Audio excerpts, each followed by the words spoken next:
मध्य प्रदेश में एक ऐसा गांव है जहां की महिलाएं बच्चों को जन्म तो देती हैं पर वो जीवित नहीं रह पाते। सरकार के तमाम सिस्टम फेल हो चुके हैं। मान्यता है कि कुलदेवी अंगार मोती को बंदूक की सलामी न मिलने से खैरवार परिवारों का वंश ही अब समाप्त होने की कगार पर पहुंच चुका है। देखिए इसी विषय पर हमारी आधारित एक खास रिपोर्ट। सीधी जिले का ग्राम हर्रई जिला मुख्यालय से लगभग 100 किलोमीटर की दूरी पर जनपद कुसमी क्षेत्र के भयानक घनघोर जंगल के बीच बसा है। इस गांव में छोटी छोटी संख्या में कई समुदाय के लोग रहते हैं, लेकिन एक खैरवार परिवार ऐसा है जिसका कोई वंश नहीं चलता। इस बात की सच्चाई जानने टीवी 24 के संवाददाता पुष्पेंद्र विश्वकर्मा ने जिला मुख्यालय से दुर्गम पहाड़ियों के बीच ग्राम हर्रई तक का सफर तय किया और खैरवार परिवार के सदस्यों से बात की।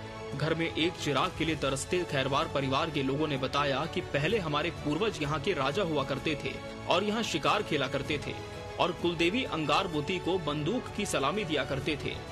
इसके पश्चात पूरा इलाका Sanjay tiger reserve buffer zone हो चुका था और हम लोगों की बंदूक प्रशासन द्वारा जब्त कर ली गई।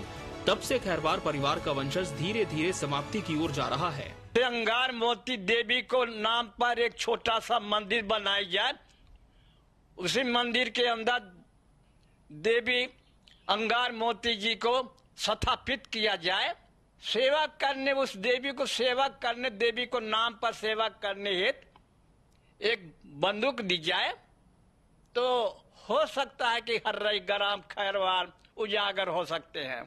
परिवार ने यह भी बताया कि पहले किसी को एक भी संतान नहीं थी, लेकिन एक दौर आया सन 2003 का जब सीधी के कलेक्टर पंकज अग्रवाल हुआ करते थे, जिनके संज्ञान में ये खबर लाई गई। इनके द्वारा खैरवार परिवार का वंश चल जाए, इसके लिए सभी तरह के प्रयास किए गए। दिल्ली आयुर्विज्ञान के बड़े बड़े डॉक्टर आए और उस गांव की मिट्टी, पानी से लेकर हवा तक की भी रिसर्च की गई, लेकिन सभी ने हार मान ली और बाद में कलेक्टर पंकज अग्रवाल ने इन्हें एक बंदूक दिलाई। उस बंदूक की पूजा सभी खैरवार परिवार के लोग करने लगे और 60 साल के एक वृद्ध को 2 संतानें पैदा हुई, जिसके बाद से धीरे धीरे खैरवार परिवार का वंश चलने लगा। पूरे परिवार में 5 से 6 लोगों का ही वंश चल पाया। इसके बीच उनकी मृत्यु हो गई और पुनः बंदूक प्रशासन ने जमा करा ली। इसके बाद फिर से एक बार खैरवार परिवारों का वंश मिटता जा रहा है। तो इसलिए सर यहाँ के जो पहले था तो स्थिति बढ़िया बना था, और जो स्थिति जब ये सब बंदूक वगैरह यहाँ जब धरवा लिए थे तो वो अपने यहाँ धीरे धीरे आदमी की संख्या डूबने लगा और देखते देखते संख्या बहुत कुछ कम हो गई, खत्म हो सकती है। अब धीरे धीरे लग गया है, अब धीरे धीरे लगभग 100 से लगभग अब मान लीजिए कि 10% बचा है, 90% चला गया। जिला शासन से हमारा यही अपील है, विनय है कि पूर्वज लोग जैसे काम करते थे बंदूक लेकर के और हवाई चोट करते थे तो वही चाहिए हमको बंदूक, ऐसा हमारा विश्वास है। और इससे भी ना उसके साथ और कुछ राशि भी मिल जाए, हम लोग गरीब है, गरीबी के कारण ऐसे भटक रहे हैं। अब ग्रामीणों ने चिंता जाहिर करते हुए तत्कालीन कलेक्टर सोमवंशी से अपील की है कि एक बार हमारे गांव का निरीक्षण कर लिया जाए। ग्रामीणों की मांग है कि पुनः हमें बंदूक मिल जाए तो फिर से हमारा वंश गर्त में जाने से बच सकता है। वहीं संपूर्ण विकास की बात करने वाली सरकार के तमाम दावे भी यहाँ फेल होते दिखते हैं। यहाँ कोई विकास नहीं हुआ है।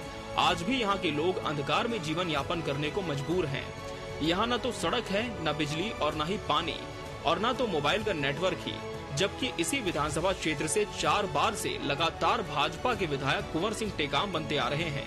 बहरहाल वर्तमान में हर्रई गांव में खैरवार परिवार की कुल आबादी 26 घर की है। कुल संख्या 87 है, जिसमें 29 पुरुष, 34 महिलाएं, 9 बच्चे और 15 बच्चियां शामिल हैं। वहीं इस मामले में कलेक्टर सुरुचि सोमवंशी ने कैमरे पर कुछ भी बोलने से मना कर दिया। उन्होंने कहा कि हम इस तरह के अंधविश्वास पर भरोसा नहीं करते हैं, लेकिन मूलभूत सुविधाओं पर जो आपके द्वारा जानकारी दी गई है, इस विषय पर जल्द पहल करेंगे। सीधी जिले से टीवी 24 के लिए पुष्पेंद्र विश्वकर्मा की रिपोर्ट।